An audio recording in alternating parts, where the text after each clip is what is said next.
que la nature a détruit. Daniel Thibault, Radio-Canada, Ottawa. Une chose est certaine, des millions de Canadiens sont touchés par le drame haïtien, sont bouleversés.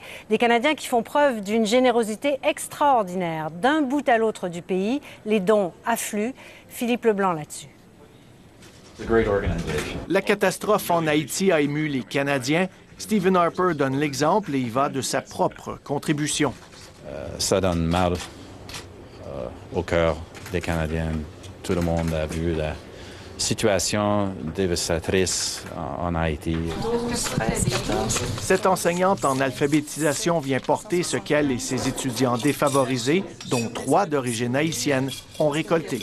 Je pense qu'il y a près de 200 $ et c'est ce qu'on a ramassé aujourd'hui. On a dit qu'on laisserait le pot jusqu'à la semaine prochaine, mais on voulait donner tout de suite pour les besoins les plus pressants. Vous avez notre adresse? Les organismes sont submergés d'appels. À elle seule, la Croix-Rouge a amassé plus de 3 millions de dollars qui vont servir à fournir de l'eau, de la nourriture et des abris temporaires.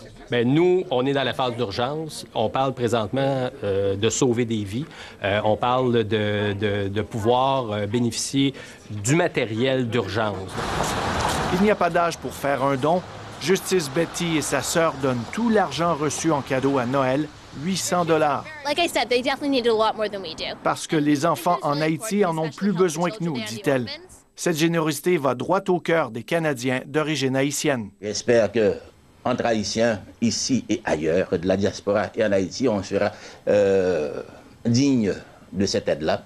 C'est pas une politique de main tendue, c'est pas ça du tout. Et vous faites votre part, là? Oui, certain. Oui, j'espère qu'il va aller à la bonne place. Je viens à la Croix-Rouge à cause de ça. Des craintes justifiées. Déjà, certains fraudeurs auraient profité de la générosité du public. Alors, c'est pour ça qu'on dit aux gens, regardez à l'Agence de Revenu Canada, est-ce que cet organisme-là est dûment enregistré? Est-ce quelle est sa mission? Nous sollicitons votre appui. Et comme quoi tout le monde veut aider, le Canadien de Montréal y va de son effort hors de la patinoire en récoltant des dons avant ses parties. Philippe Leblanc, Radio-Canada, Toronto. Et 48 heures après le séisme, des informations arrivent enfin pour ceux qui sont à la recherche de proches. Et parfois, ce sont de bonnes nouvelles. Denis Martin-Chabot. J'ai beaucoup de souvenirs là quand je vois cette image. Grâce à Internet, Orida Valérie a su que sa mère et son frère étaient probablement sains et saufs.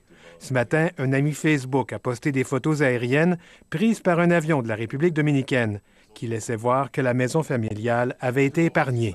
Oui, c'est aplati, oui. C'est fini là. Mais à quelques secondes près, on peut voir certaines maisons qui sont protégées. On ne sait pas pourquoi.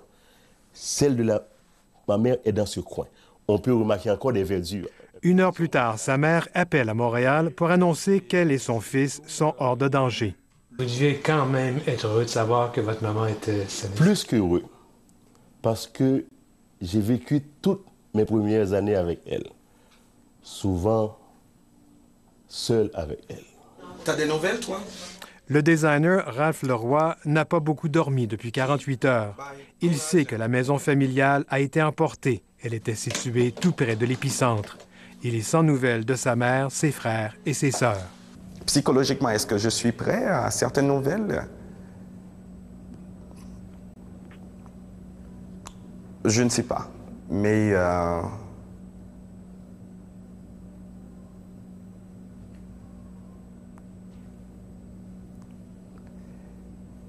Mais ce qui fait beaucoup plus de douleur, c'est de voir ces photos et ces images.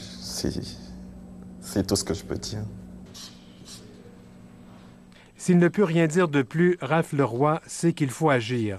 Il a installé des boîtes au rez-de-chaussée de l'édifice de son studio pour recueillir des dons en vêtements et en nourriture non périssable.